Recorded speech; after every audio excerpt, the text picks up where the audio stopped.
Before I jumped on air to see you again in this beautiful day of Monday, I was struggling. Shall I beautify myself? Is it okay that I will show up as I am? I am very busy because I am preparing myself for this week LeadershipCraft Forum 3rd edition. And you may understand, I do hope so, that the time suddenly has shrinked and there are quite a lot of turbulences. And in my eye, I don't look back. But here is the trick.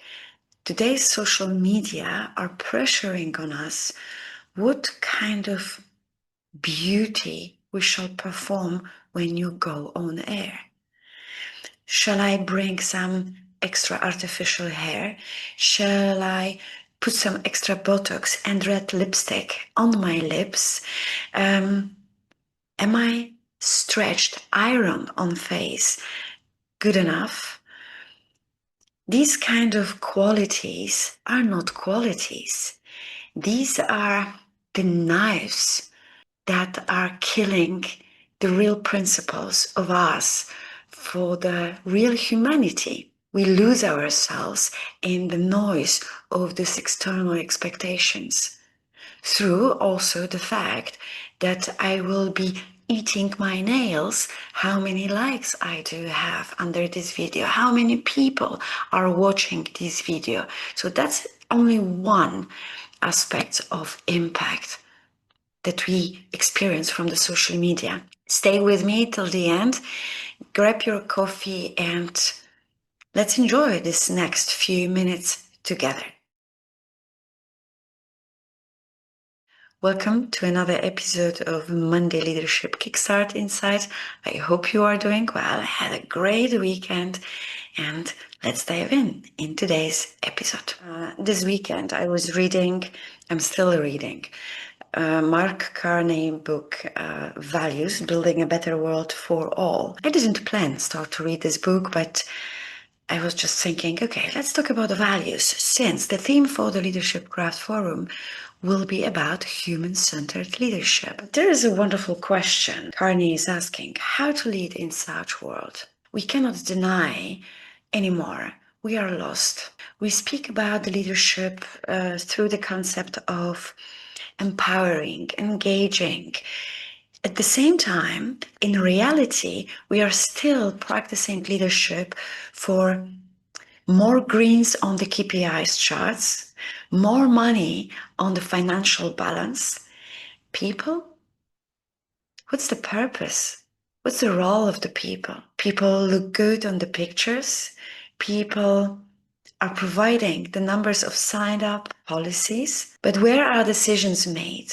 At the table of 10, maybe 15 people. Who are the people? Do we really know them?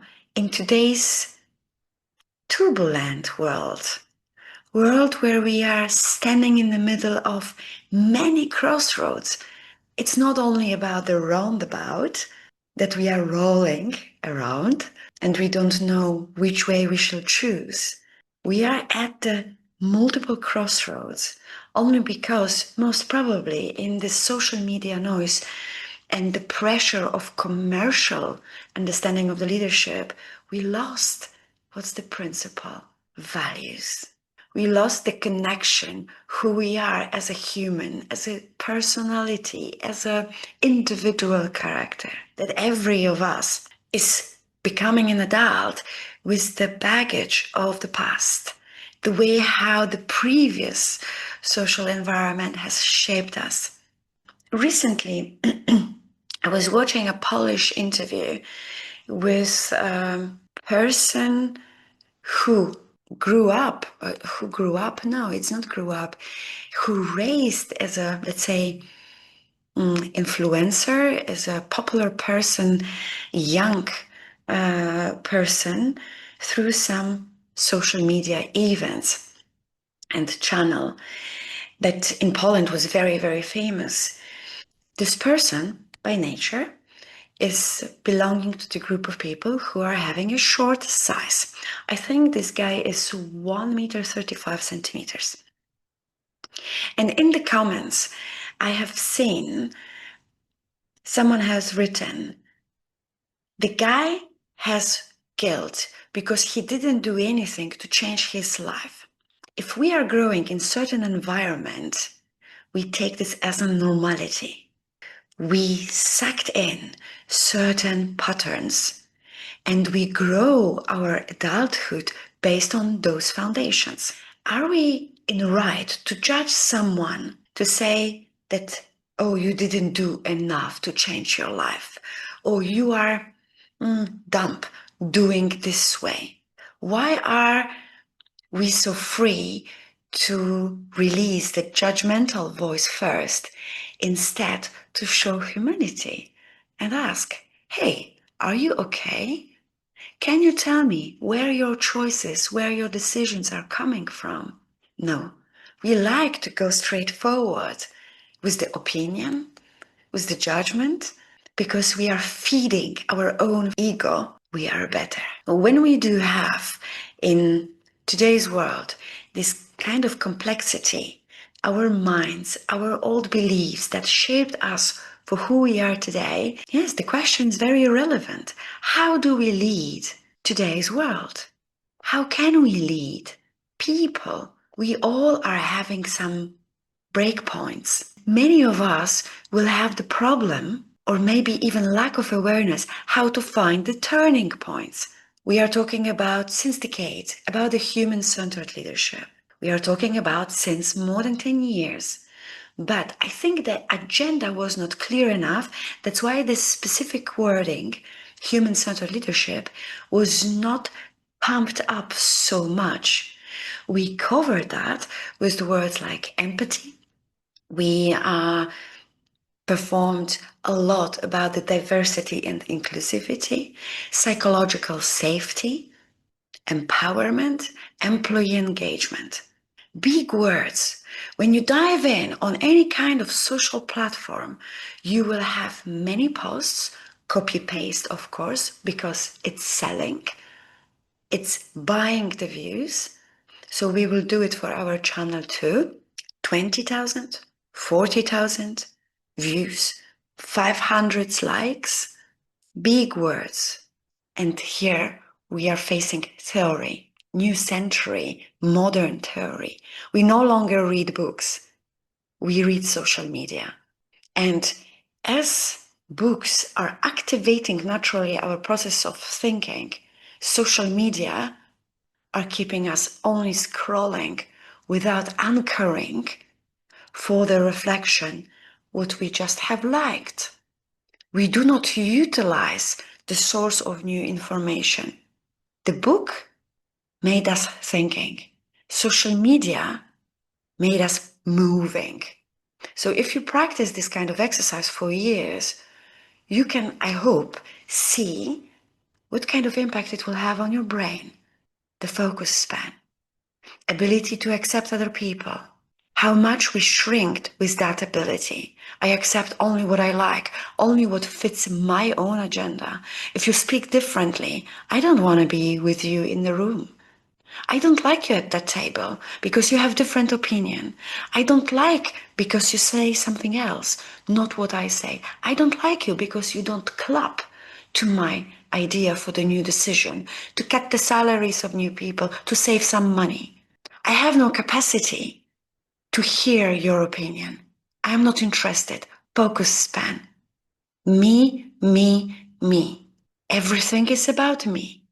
But then the me person is going on a LinkedIn or other social media and putting human-centered leadership, clapping to themselves in the mirror that they have lots of likes, comments, interest. Oh my God. So many people bought in. What is the percentage of the knowledge that you have shared with the world, obviously in social media, made an impact? How much percent you as the author of this brought that knowledge into your team? Drop it at the table, invite everybody, share the wisdom where you come from with this idea, give the space to enlighten their own potential. So we are talking about the practical, creating space for all those well-promoted words: empathy, empowering, diversity, inclusion, psychological safety. Still, physically entering the organization, employees are forgotten. They do not experience those elements. This is my personal experience, and many other leaders are sharing the same experience. Many employees, even more employees, are sharing exactly this experience. The word on social media is not corresponding with what they are performing in the reality. Scientific evidence, open any available report around the leadership, around HR. $400 billion developed leadership programs. That's the consumption of finances a year globally. Yet, latest reports are showing 76% leadership is failing. We do not need to be alpha and omega. It's just a very basic leadership math. If we take and summarize all those popular posts with so many thousands of likes and ask one question to those who like this post, what is the percentage of those people that exactly took that knowledge and bring to the table of own team? It's another way of giving them a hand. Hey, feel free to be you at that table. Feel free to be you in that department. It's another way to say, hey, I see you. You are most welcome. Can you share your mind with all of us? It takes too much space for me. It's not a human-centered leadership unless the interpretation will be different. But I definitely will associate that with the very, very old, one of the first styles, autocratic leadership. Although today we are recognizing in the single situations autocratic, again, I disagree. I would not call it autocratic. If the situation calls me to make a strong decision right now without giving the space for the democratic conversation, I am not autocratic. I am a leader with a head on the neck, with the courage and accountability for taking tough decisions. It's not an autocratic leadership. Autocratic leadership, if you again dive into the literature in old practice of the autocratic, it's me as a leader, and you are the group of people who are listening, that we can quite easily, I believe, associate with the old saying, fishes and kids have no voice. That's the saying of the old and real meaning of autocratic leadership. Today, the leadership principle is the people first. I will leave you this week with this kind of thought for the reflection. I'm sure you have liked one or maybe more of those popular posts with the wisdom around the leadership. What is the wisdom that you liked and brought immediately for the practice to your team? How did it change you, your team, and the way how your humans are flourishing under your leadership? Have a wonderful week ahead. I invite you definitely to join our upcoming Wednesday LeadershipCraft Forum, third edition.